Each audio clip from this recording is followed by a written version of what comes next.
Boarding schools are supposed to be places for learning, discipline, and growth. But when hundreds of students live together in old buildings far from home, strange things sometimes happen. Empty dormitories, dark hallways after lights out, whispers in rooms that should be silent. Many students who attended boarding schools have shared stories that still haunt them years later. Stories of things seen late at night, things heard in empty corridors, and sometimes things that should never have been there at all. Tonight, we're going to hear some of the creepiest stories shared by students who lived in boarding schools. And after hearing them, you might be glad you never had to sleep there. Story 1. The footsteps in the dormitory. This story was shared by a former boarding student named Daniel. Daniel attended a boys' boarding school located in a quiet rural area.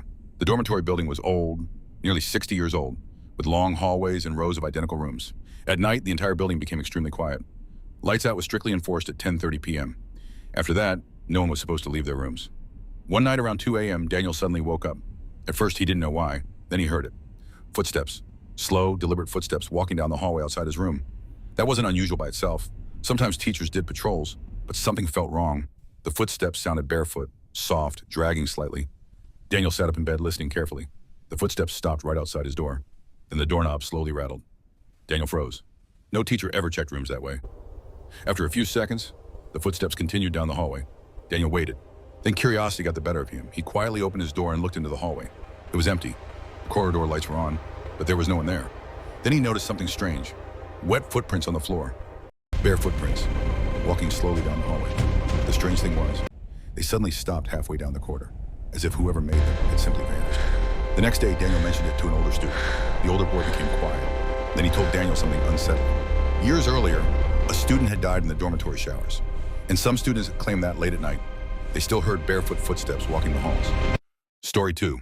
The voice from the empty room. Maria attended an all-girls boarding school that had been operating for nearly a century. The dormitory had 3 floors, Did you hear that? but the third floor was rarely used. Most students preferred the lower floors. Rumors had spread over the years that something strange happened on the 3rd floor at night. Maria didn't believe the rumors until one evening.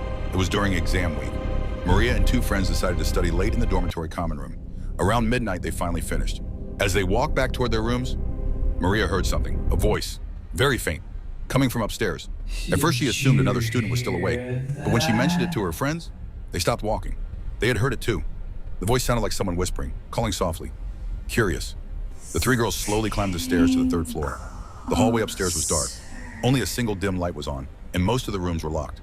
The whispering grew louder. It was coming from one room at the end of the corridor. Maria walked closer. The door was slightly open. Inside the room was complete darkness. The whispering suddenly stopped. Maria pushed the door open. The room was empty. No students, no lights, nothing. Then from directly behind them, a voice whispered again, right in the hallway. "Why are you here?" The girls ran downstairs and never went back to the 3rd floor at night again. Later, they learned something disturbing. Years earlier, a student had been found dead in that same room. And since then, many students claimed to hear whispering late at night. Story 3. A student who wasn't there. Kevin attended a boarding school located deep in the countryside. One night during winter, the power suddenly went out. The dormitory was plunged into darkness. Students were told to stay in their rooms until power returned. Kevin and his roommate were sitting quietly when they heard knocking. 3 slow knocks on the door. Kevin opened it. A boy was standing in the hallway. Kevin didn't recognize him. The boy looked pale, and he was wearing an old-style school uniform. He spoke softly. "Can I stay here tonight?" Kevin assumed he was a new student, so he let him inside. The boy sat quietly in the corner of the room, not speaking. About 15 minutes later, the power came back on. Kevin turned toward the corner. The boy was gone. The door had never opened. The windows were locked. The next day, Kevin asked other students about the boy. No one recognized the description, but one teacher looked concerned. She showed Kevin an old yearbook. One photograph made Kevin's stomach drop. The boy in the picture was the same one who had been in his room, but the photo was taken 20 years earlier, and the boy had died in a dormitory accident. Story 4, the thing in the bathroom mirror. Late one night, a student named Sarah went to the dormitory bathroom after lights out. The bathroom lights flickered slightly as she entered. She was alone. As she washed her hands, she glanced at the mirror. For a split second, she thought she saw someone standing behind her. She turned around. No one was there. She looked back at the mirror, and the figure was there again, standing directly behind her reflection. But when she turned around again, the bathroom was still empty. Then the lights flickered again, and in the mirror, the figure slowly leaned closer. Sarah ran out of the bathroom and refused to return there alone at night. Other students later admitted they had seen the same figure in the mirror. Story 5, the dormitory window. One winter night, a student named Jacob woke up suddenly. He heard tapping on the dormitory window. That was impossible. His room was on the 3rd floor. He sat up slowly. The tapping continued. 3 slow taps. Jacob walked to the window. Outside was complete darkness. Then the tapping happened again. But this time, it came from the inside of the glass, as if something was tapping from the other side, trying to get in. Jacob never slept in that room again. Closing segment. Boarding schools can feel strange at night. Old buildings, quiet hallways, rooms filled with years of memories. Most of the time, the stories students tell are just rumors. But sometimes, the stories are shared by too many people.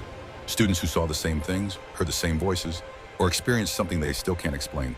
So if you ever find yourself alone in an old dormitory hallway late at night, and you hear footsteps behind you, you might want to think twice before turning around, because some students say, not everyone in a boarding school is actually alive.